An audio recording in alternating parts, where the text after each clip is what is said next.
Check. Okay, we got sound. What's up, everyone? Sorry for the technical difficulties there. Welcome back to Noise Pollution. It's weird how we took 1 week off and come back and the entire thing is a total shit show and I can't get my sound to work.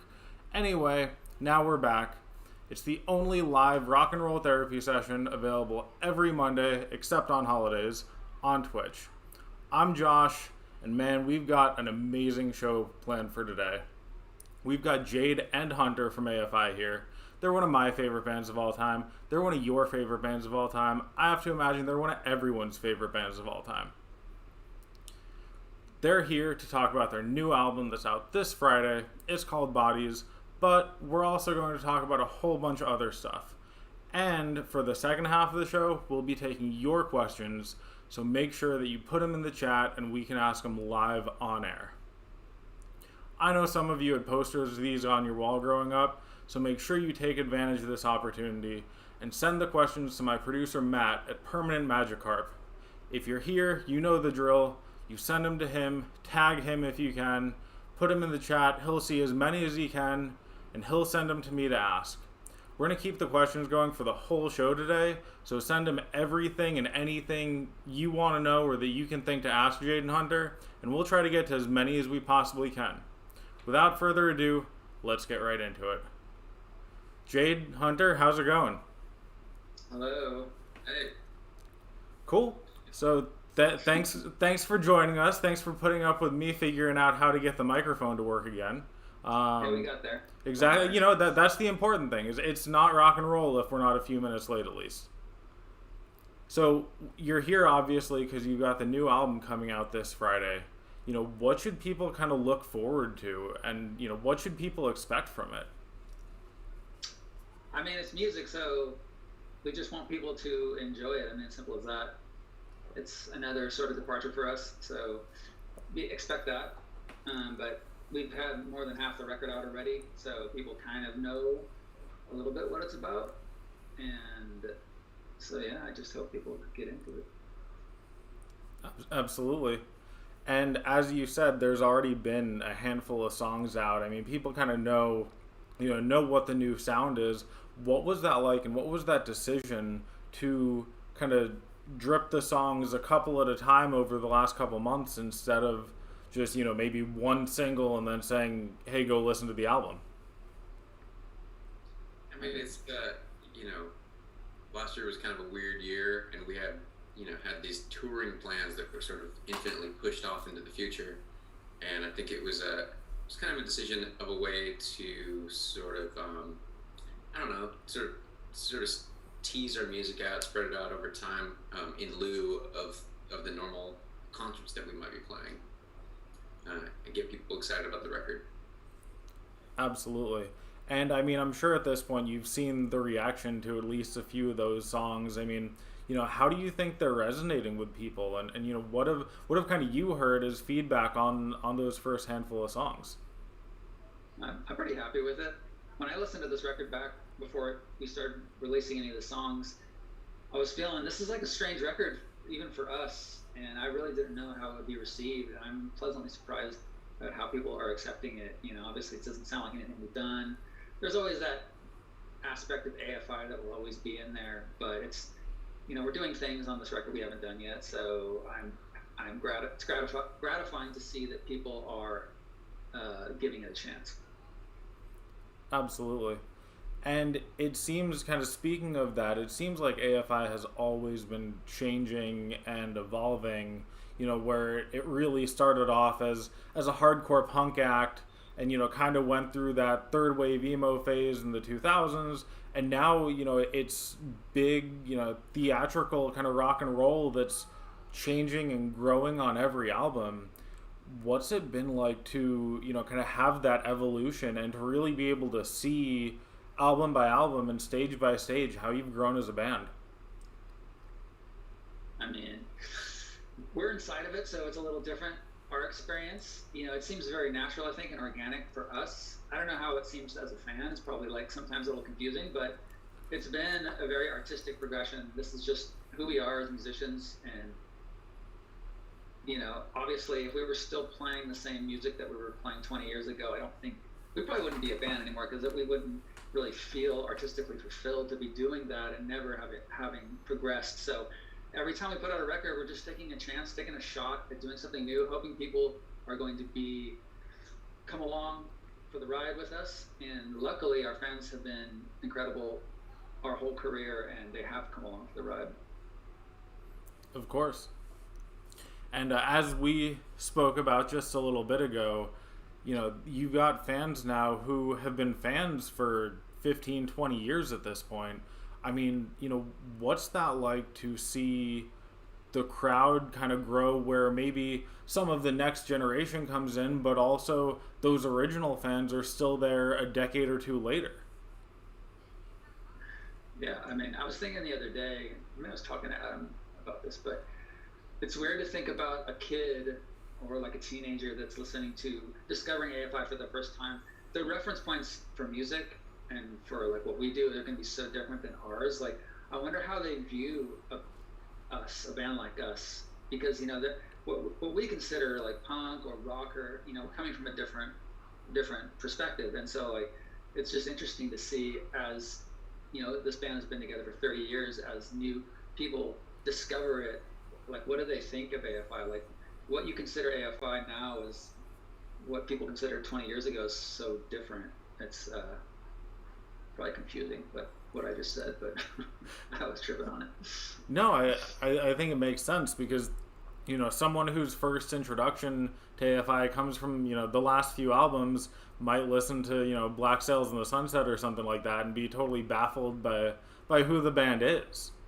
So I think that's a very valid point. I think also, some younger people might even be baffled by the fact that we have guitars and and drums and play shows, and I don't know. It's interesting to try to put things in context of like what like the youngest listener might think, but No, absolutely. I mean, you're not like a TikTok band or anything yet. Maybe that's the next step, but So we've always been evolving towards. There you go. That's AFI, the TikTok band, coming soon.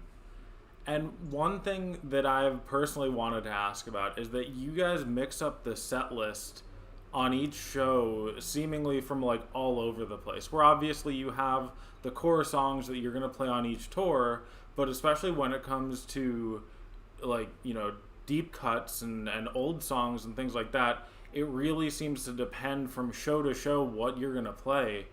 How do you kind of manage that when you have, however, 30 years now of songs to choose from, and deciding on what you're going to play on a given night? I think that as a music fan, if you go, like, say your all-time favorite band is coming through and you can go see 3 shows, you're like, I'm going to go to this, this, and this, and you see them, and every night they play the same set. It's a bummer, and experiencing that as a fan made me be like, I don't want to do that, because going out and meeting fans after the show, you see people that are coming to, our fans are incredible, so they might come to 10 shows on a given tour. You want to play the same set to this person that's driving 9 hours every night to come to your next show, and they're going to hear the same set list. So those are 2 reasons really to vary the set list and give people a different show. And also for us, we've been playing these songs a long time, so we don't want to play the same stuff. It gets really tedious to play the same songs over and over. I'm sure Hunter probably. Yeah, there was a period of time where we were playing a really similar set list from night to night, and we were like a well-oiled machine. It became like so tight that you're not even engaged in it anymore. I'm thinking about like, I gotta do laundry, different things, But then once we started really mixing up the set list, it's super exciting. I'd look over a set list and go, okay, I know how to play all these songs. This is gonna be great.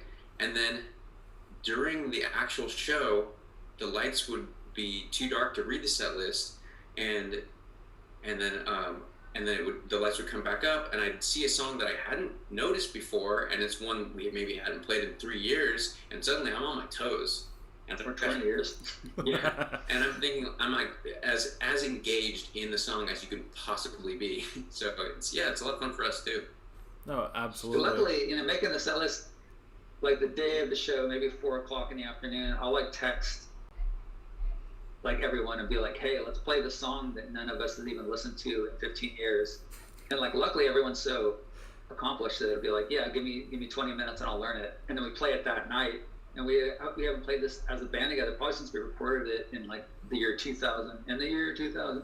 But it's like, you know, it makes it exciting for us as a band to just be on by the seat of our pants. And the fans don't know. The fans probably think that, you know, we rehearsed this, but like we're really just like on the verge of falling apart. But it always works and it's always exciting. Absolutely. And I specifically asked that because, you know, as I mentioned earlier, I've seen you guys many times over the years, and yet I think I've only seen Total Immortal get played once, and that was like the song that I'd always listened to first thing in the morning my freshman year of high school. And so for me, getting to hear that song when I was like, oh, they must just not play it anymore, was a really awesome experience.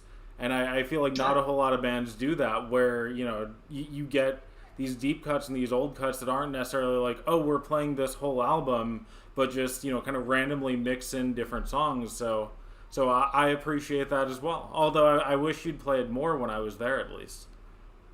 It's luck of the draw, you know. Like if your favorite song is such and such, it's really because we have, you know, 11 albums. There's going to be a small chance that that particular song will get played, but maybe it will, and then it'll be like you say, like, oh shit, you played the song. I was there, and you played the song that I wanted to hear. No, exactly, and yeah.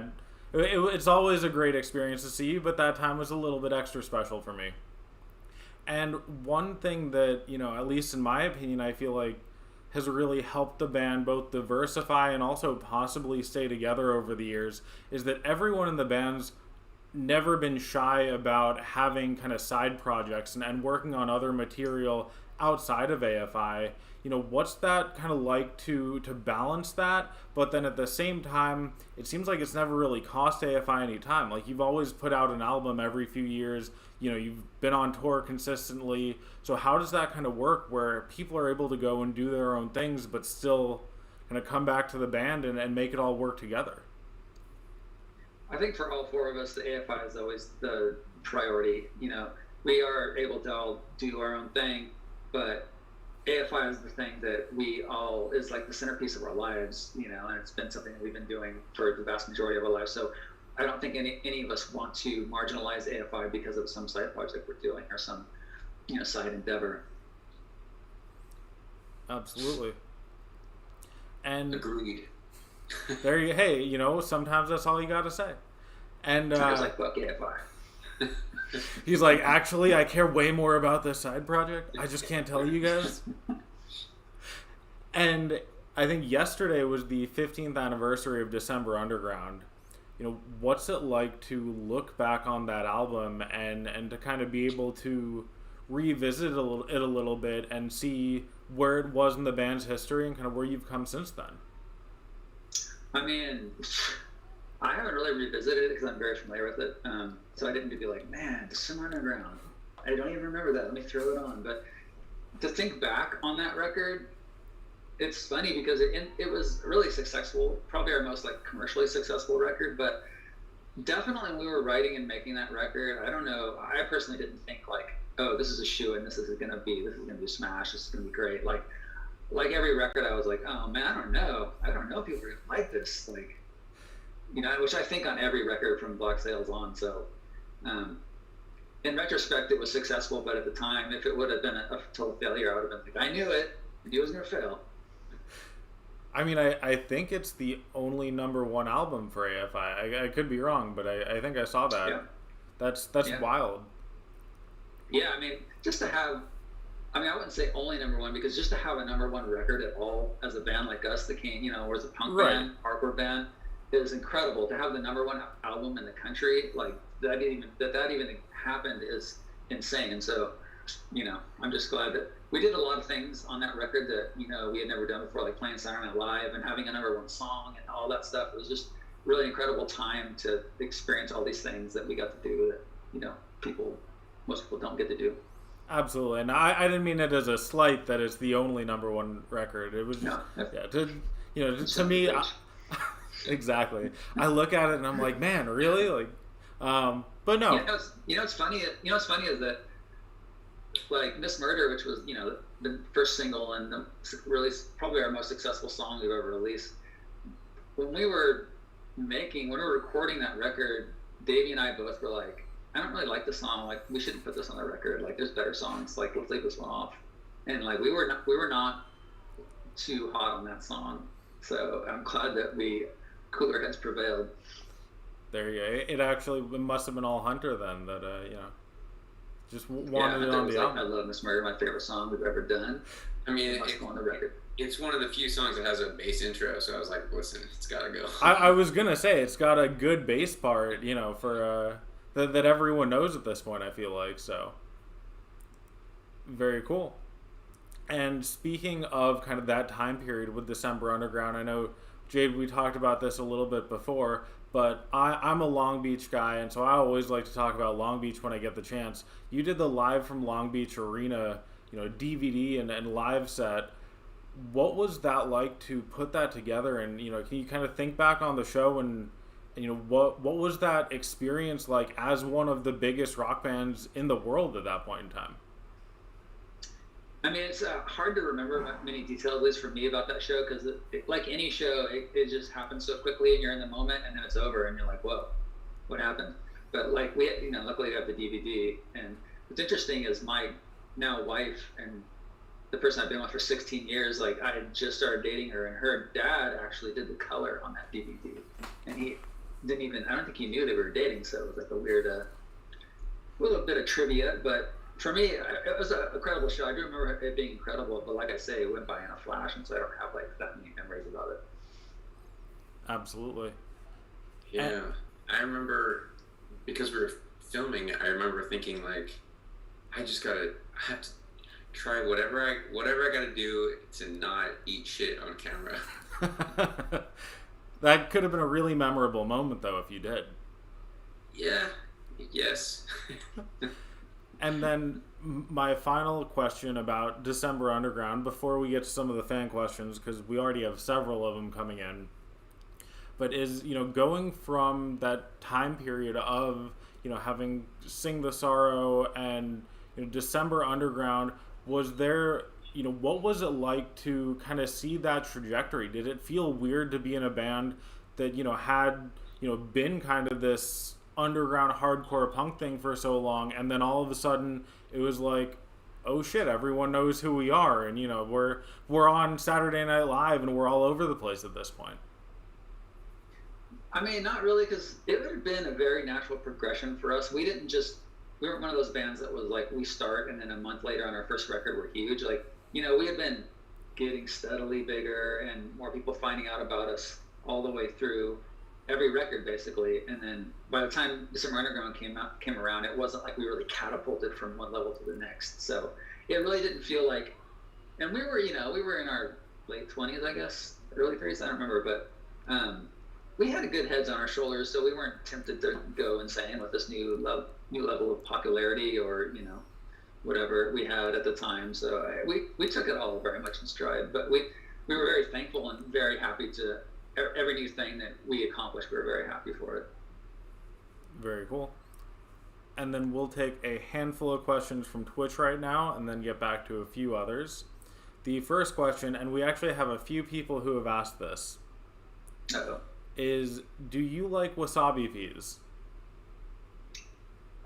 Yes, and we have them on the bus often, and we call them pain peas because, it's painful to eat too many of them, but I personally love wasabi peas. Yeah, I'm into them.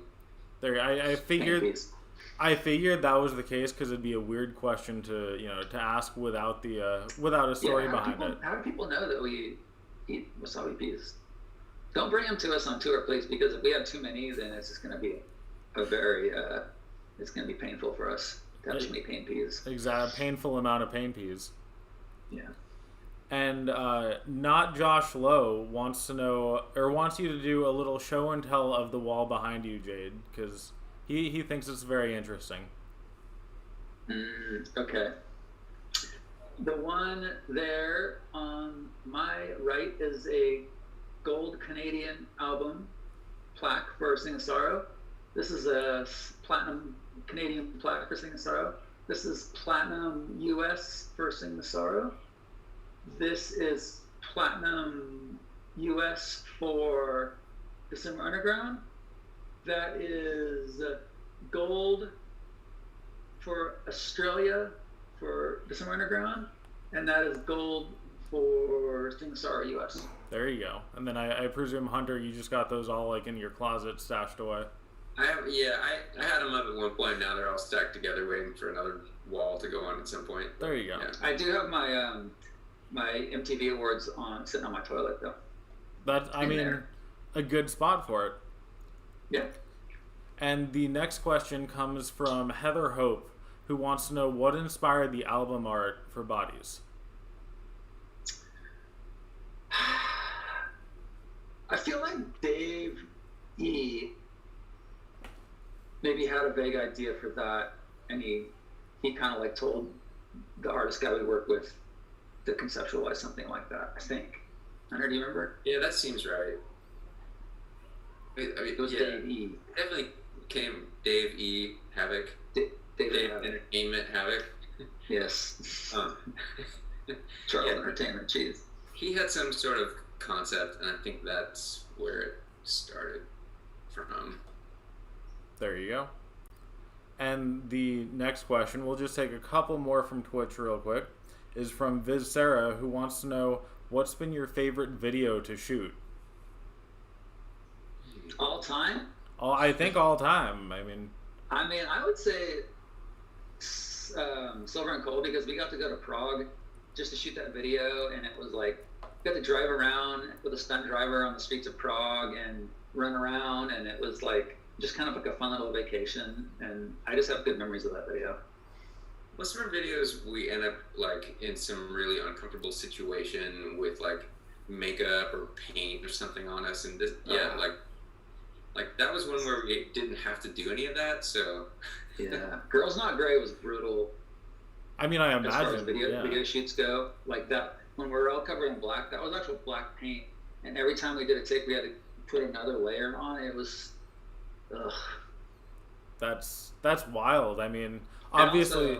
The Love Like Winter video, we're supposed to be in the snow. You know how freaking hot that was?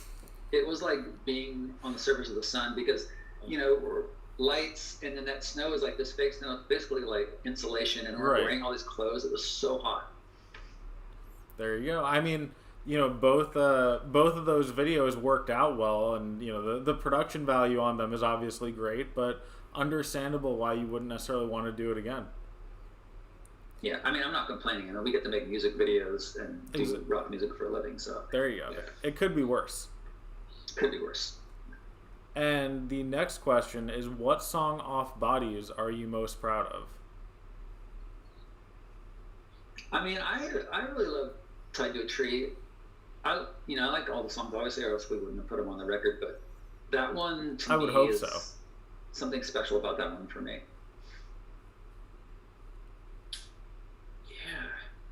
That's a good question. I was like, what are those bodies you speak of? Yeah. The little thing that you got coming out. It's I don't want to play favorites with that. I do think like I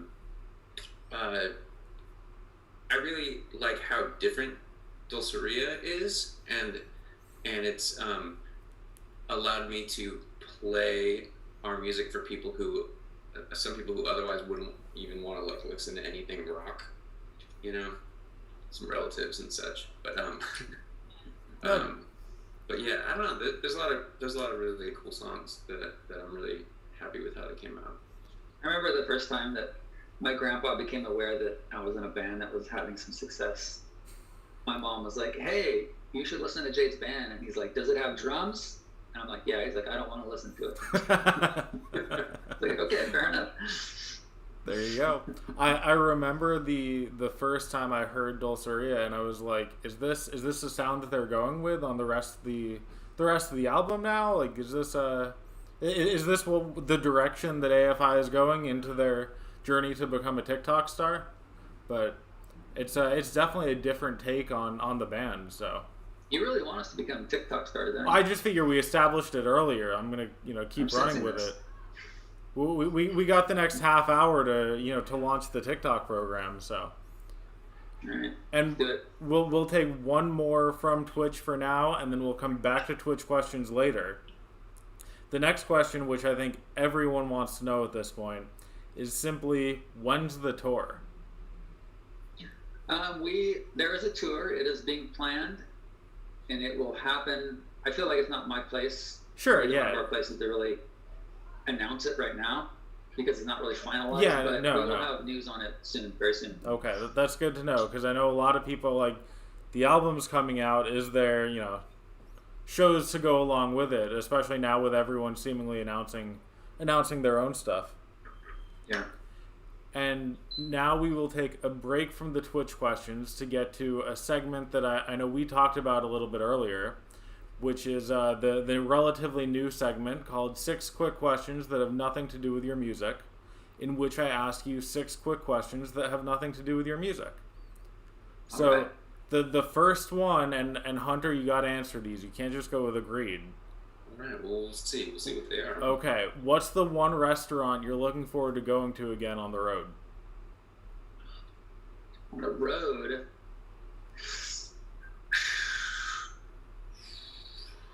I don't eat a lot of restaurants on the road, to be honest. I eat like on the bus restaurant. There you go.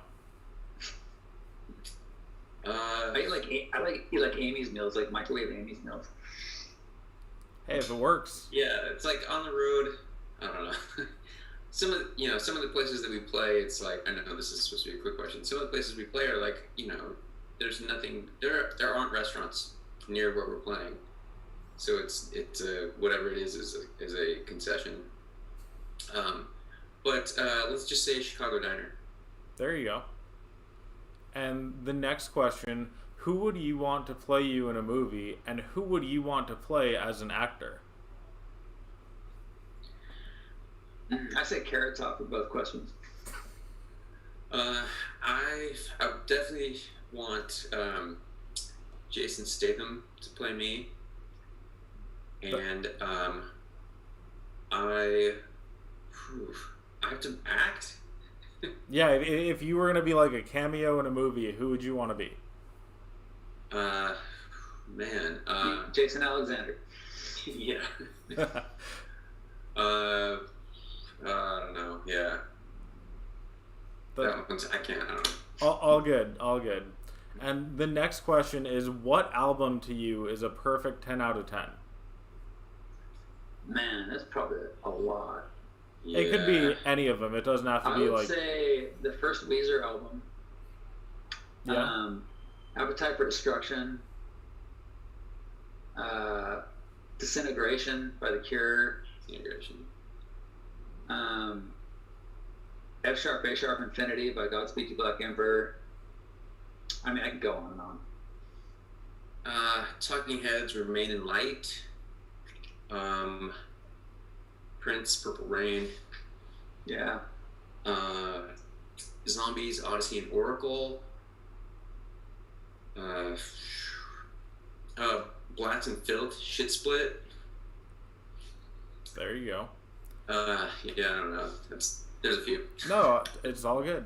And the next question, who's your favorite current pop star, pop culture figure, or current famous athlete? Pop figure. Just kind of someone from outside of the music and rock world.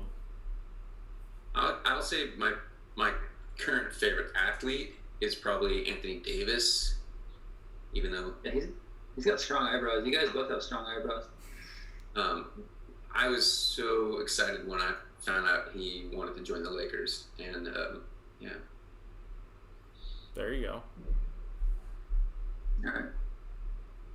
Anything good? On still? Yeah, I mean, unless you also want to go with Anthony Davis. Who do I like? I feel like I'm turning this into a long question. I mean, they're quick questions. They can be long answers. Yes. But you don't want to look at me thinking about this for 10 minutes. I'm going to pass on this one. Okay. We can come back to it. And the next one, which TV show or movie have you watched enough times that the people around you are sick of it? Oh man, I love the show Martin from the '90s. It's like one of my favorite shows of all time. And there's this one episode, this Christmas episode that like my wife, even if I mention it, she's like, "No, you're not putting that on." So like, I think that would probably be it for me. Yeah, I don't know. I mean, there are a lot of shows that I watch a lot of the time, but my girlfriend is totally on board. So I don't. She's more of that person who will watch something over and over and over and over again than I am. So yeah. Well, let's see what she says after 16 years of the same episode. Eventually, you'll have a Martin Christmas episode moment. I'll rewatch the entire series once a year. That's awesome. And the last of the 6 quick questions is, what are the best and worst things you've ever wasted money on?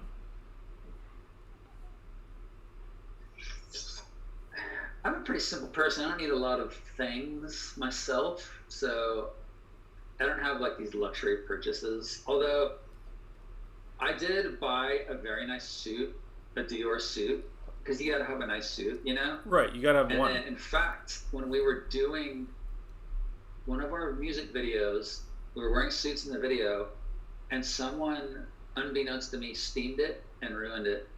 And so it made me very sad. Because you can't steam a suit that has silk in it. Right. I didn't know that, but I'll pretend like I did. Like, that's why I shouldn't be spending money on dumb stuff. Yeah,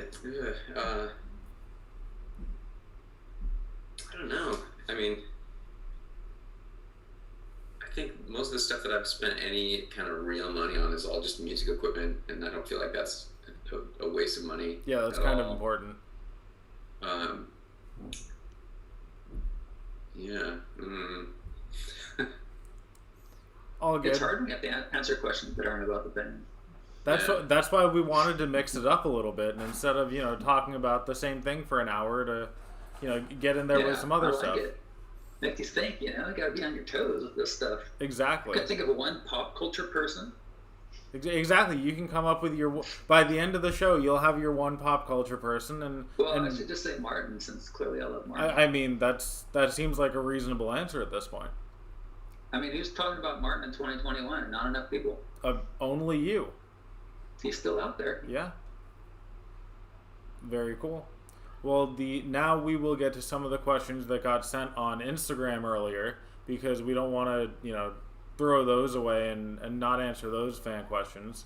So the first one, which is something that also asked a very similar question for the Descendants, but I think it's true both times, is basically, how does it feel knowing that your music has helped so many people kind of at their darkest times, and when they're going through hard times and they put your music on? We hear that a lot, and we get letters and stuff, and like, it always affects me, because to think that something that we did is actually having a positive impact on someone's life, and not only that, someone that's going through a hard time, like, there's nothing more gratifying to me to know that someone got something out of our music that helped them get through a dark patch. Like, I mean, I listened to Descendants when I was young, going through stuff that teens go through, and like, so their music helped me. Absolutely. And the next question is that I'm going to summarize because it's about a paragraph long, but basically that you've had a lot of different kind of styles of merch and artwork on merch over the years. What inspires that, rather than just going with the standard kind of band tee with the album logo on it? We've done that too. Yeah, we've certainly done that, but I mean, merch is fun to make. Cool shirts that people are going to be excited to wear. I mean, we've always been involved in that. In fact, Hunter has actually made some of our shirts, like back in the day, like, and so we've always put a lot of thought. We've never, like, merch never gets made that we don't sign off on. So if there was a particularly ugly AFI shirt, that was our fault. So we've okayed everything and even created and been very involved in this stuff, because like I at least want to think, like, would I wear that? That makes sense. And the next question is, what's your most memorable festival or touring experience? I mean, My most memorable festival. It was 2003. 2003? Yeah, I guess so. When we played Reading and Leeds, I fell on top. I was jumping around off of things. I fell on top of a stage light that had been on all day, but wasn't currently on at the time. But it was, had the heat of a whole day's use. Right. And there's like a metal plate on the back that all the heat sort of goes through. And I fell on top of it, and it just burnt all the skin off my arm. And I was in the middle of Days at the Phoenix, and I'm trying to keep the song going. I'm trying to play, but the skin's like dripping off my arm. And then I got to ride in a golf cart across like a mile of like wood planks through like mud and dust over to a tent where they did like a whole burn treatment on it. So that was mine. I remember that. Yeah. I remember I've told various stories about various things that have happened to me over the years, but I just thought of this one. We were playing a festival in Italy, and it was like, there's some band on before us, and the crowd must have hated them because there's a lot of like punks in the crowd, and like they were throwing rocks at the band, and it was like the middle of the day, and I went up to like watch this band, and I was like, oh no, like they were just pelting them with rocks, which was insane, and the stage was covered with rocks, and we were up next, and I'm like, this sucks, this is gonna be terrible, we're gonna get freaking pelted with rocks. And we went up there, and I was just thinking the worst, and then it was totally fine. No one threw one rock at us, and we rocked out because no one rocked us. There you go. It's better to be the ones doing the rocking than getting rocked. That's correct, my friend. And the next question is, someone wants to know how different it is, and kind of the basic day-to-day of life on the road as a vegan, considering that not everywhere you go is going to have a ton of options for you. I'll take this one. I would think so, yeah. It's tough. I mean, some cities there are tons of vegan restaurants and a lot of great food choices. Sometimes within walking distance of the venue. Sometimes the venue itself has like vegan stuff on the menu of the restaurant part of the venue or whatever. And then other times you're in the middle of nowhere and you're microwaving an Amy's meal from the freezer. So it helps that we try to keep the bus well stocked with like food and snacks and things. So it's definitely like so much easier than it was in the 90s and even in like the early 2000s. So if I can find anything to eat, I'm just happy and grateful that that's even there. And I just used to eat pain peas for every meal for like years. It's true. There you go. I'm sure it's better now than that. Although there are worse things to eat than wasabi peas, as we know. That's true. And we've got 2 more questions from Instagram, and then we'll get back to the Twitch chat. But the last 2 from Instagram, the first one is, if you were to go into a record store right now, what would you be looking to buy? Like what record? Yeah, just what kind of, what band or what album, I guess.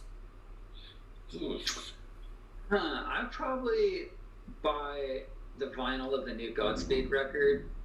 That would be kind of cool to have, because I have the other records on vinyl. I don't have that one. I would probably, I'm trying to think of, I haven't been in a record store in so long. I usually would look through if they have a section of like vintage, like soul and funk and like Motown. For a period of time, I was trying to collect a lot of like better condition Motown releases and like Stax Volt stuff. Somewhere I have a list of like what I have and what I'm still looking for, but I haven't really gone down that path in a long time. So there you go. And the last question for now from Instagram is, how have you seen your inspirations and creative process change over the years? I mean, it all just kind of comes from the ether, really. and it always has. It's not like we're specifically influenced, or me at least, if I'm writing a song, I'm not specifically influenced by one thing or the other. It's just kind of like, I think, internalizing music that you hear, and being a songwriter, and then, going off of your old records. It just is kind of out there, and it just osmosizes into your brain somehow. Yeah, I think also just always trying to play something that seems, or create something that seems like new and fresh, sort of helps you push beyond what you're doing. And I think that also, as you're taking in music, your stuff that stuff that you played before, you've heard, it sort of washes away, and then maybe you're more tuned in to things that seem fresh and new. But yeah, nothing is like directly influencing that. It's just sort of all just being in the world of music. For sure. And getting back to the Twitch questions just for a minute. The first one is, what is your favorite song to play live? I mean, that's like, it's hard to compare, like, say, playing something that's fast and aggressive versus like a long, slow, ballady song. So there's lots of songs. There's a ton of songs that each have their own magical thing. Like, we played a song called On the Arrow, where it's just like, there's no drums, so Adam comes to the front of the stage with the egg shaker and shakes it into the mic. And so that's like fun, because that only happens on that one song. I think at this point, like, any song would be my favorite song to play live. There you go. I mean, it seems like just anything that you're not playing every night gets a little added bonus. Yeah, it's fun to dust off something that we haven't played in forever, and see people like kind of like lose their mind when we play it, because they never thought they would hear that or we would play it live. There you go. And we've had a couple of questions similar to this, so I'm just going to kind of summarize it from a few people. But, what kind of new bands are you listening to? And this person specifically is asking about DIY bands. But, are there any young kind of new acts that you've heard that you're really into? I'm not sure who and who isn't DIY these days. It's hard to tell, But I Drought Majesty, Holy Fawn, Girl in Red, Brother Tiger. These are some things that I've been listening to that, while they may not be DIY, they're still kind of like somewhat. Oh, Girl in the Red's starting to blow up, I think, but somewhat, lesser known. Definitely. And anything from you, Hunter? I was trying to think, like, I go through periods of time where I'm listening to, like, very, very current music, and then sometimes I'll just get stuck in a wave of, like, nostalgia or something else. I'm kind of in that right now. So. Yeah, I'm in a very regressive period myself, too, right now. Understandable. And the next question comes from Saruchu, who wants to know, what was your favorite moment recording Bodies? I mean, I was tracking the vocals here in this room, and we finally tracked the last song, and Dave Entertainment and I sat on that couch back there and took a picture with him holding up the lyrics of the last song. So it was like this moment of completion where it was kind of like, wow, we did this thing. There you go. Yeah, I recorded everything at home, and so it just kind of blended into my daily life. It's hard for me to sort of extract that from things like eating cereal and I was just gonna say, you're eating cereal while playing the bass. That's so strange that you said that. I mean, there's got to be something said for being able to eat cereal while you record, so couldn't have been that bad. I brought cereal into every studio we've ever recorded in, so there you go. And I mean, I know we had some questions on Instagram as well that we didn't get to yet about, recording in quarantine and during COVID and stuff. And so I guess that kind of answers the question as far as how you did it and went about it. Well, we did Bodies we finished it right before the lockdown quarantine started, so that didn't really affect this record. There you go. Just, voluntary recording in your own homes instead. Yeah. And the next question is specifically for Hunter. Is post-war science ever coming back? Probably not. That's for everyone else. That was a sort of design and print company that my longtime friend Ted and I did for about 4 years, and then we decided to not do it. So there you go. Sometimes things just need to end. And the next question comes from Pete G, who wants to know: would you rather tour or record? Rather what? Tour or record? I mean, you can't do one without the other. Well, you can't tour without recording. So, for me, oh God, I hate recording. So it's got to be tour. Yeah, I would say. I mean, I love being in the studio and I love recording, especially if it's my house and I can eat cereal. But I could do that anytime. And touring is kind of a special moment where you can actually like connect with people. So I'm pick tour. I'm learning that the secret behind the really good AFI bass lines is cereal. Yeah. It's good to know. I mean, for all the aspiring bassists out there, get a good cereal bowl. Mm-hmm. And the next question is: how did you find a team that you felt that you could really trust and jive with? Team? Yes. I mean, some of the people we've been working with for many, many years, and even our management we've been with now for like almost a decade, right? Is that right? That is right. So, we're very loyal to, we stick with people for a long time. So we tend to not have a lot of turnover. Like some people change managers all the time. And so, yeah, we've had a very stable team and they're great. And that's why we're still working together. Very cool. And the last two questions that we have from Twitch for right now is: did you binge any shows during quarantine? Oh, yeah. Other than Martin. I watched every iteration of Drag Race Holland, Drag Race UK, Drag Race US, Drag Race Canada, Drag Race All Stars, Drag Race Christmas Special. So that's one thing I've definitely binged a lot of. I mean, Drag Race, you're going to get... With Drag Race especially, you're going to get high quality entertainment regardless of the scenario. I know. I mean, I watched Drag Race Holland, which wasn't even in English. So, I'm down. That's dedication. And Hunter, what did you say? Sorry, I was talking about Drag Race.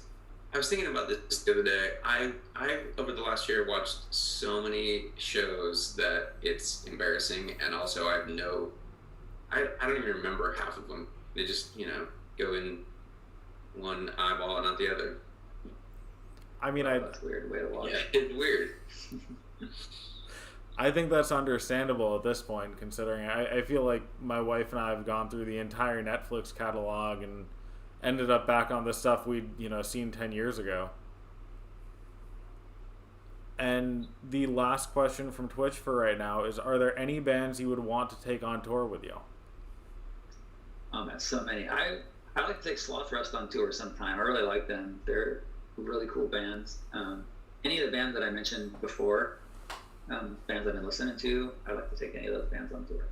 Any bands we're friends with that is always fun to take on tour too, and too many to mention, but that always makes for a really fun time. There you go. And getting back to the last handful of Instagram questions, not interview questions, before we run out of time here. If you had to pursue another job, what would you do? I mean, before I was ever going to be in a band or a musician, since I was a little kid, thought I was going to be a writer, which didn't pan out, luckily. But that was the one thing that I always had pictured and planned on being. So maybe that would happen, but I hope not. Yeah, I feel like I'd probably end up being like a landlord or something. A land mower? Landlord. Oh. Yeah. That's different than a land mower, but... Yeah. or just a building manager, There you go. Taking I care of just picture myself kind of like a Mr. Furley. Or maybe like a handyman with a bunch of keys on a keychain. Okay. Key ring. I could see that. I mean, I feel like you're like the band handyman, right? Sure. Yeah, like when the air conditioning goes out in the bus, we're like, Hunter, will you fix the air conditioning? All right. I'll get down there. Let me get my keys. There you go. And the next question, what's the album that helped you when you were in high school or when you were in middle school? I mean, I definitely, The Cure Standing on the Beach singles, which is technically a singles collection on an album, but to me, I thought it was an album when it came out because I didn't know any better. Like that definitely had this impact on me discovering that kind of music, and just at the time in my life, I would say it had a very positive impact on me. I think definitely in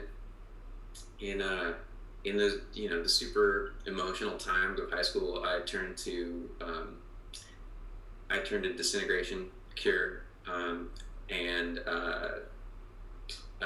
Jawbreaker, Bivouac. There you go, a classic. And it's funny, Jade, that you say that the Cure collection, because I know for me and a lot of my friends, we discovered the old AFI tracks through the AFI collection that came out in like 2004 or 2005, whenever that really? was. Yeah. That's funny. Did you think it was an album, or did you know it was a collection? I think I knew it was a collection, but I remember there were a lot of songs on there that I'd never heard before because they were from way back when, or like on EPs or whatever. And yeah, it was like, oh man, like there's a lot of stuff on here that I was not familiar with, and it was a really good introduction to a lot of those songs. That's cool, because when that came out, it came out without our approval. Like it got put out. We never had a say in it. And Yeah. It kind of pissed us off. So I'm glad that it actually ended up Yeah, being positive. Obviously at this point now I'm familiar with the EPs and stuff, but back when I was 14 or 15 or whatever and buying albums on an allowance, then it was nice to have a bunch of songs in one place. So like, this album is so good. Every song is good on it. Exactly. There's no. That's what I thought about the Cure thing. I was like, this is like an album. Every song's so good. It's crazy. What's a singles collection? What does that mean? There you go.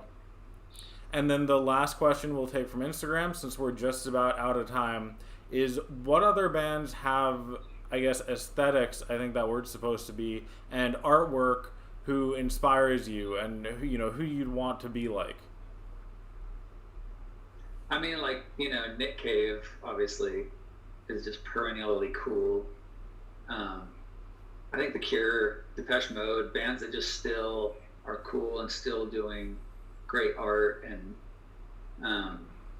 like I said, Godspeed for me.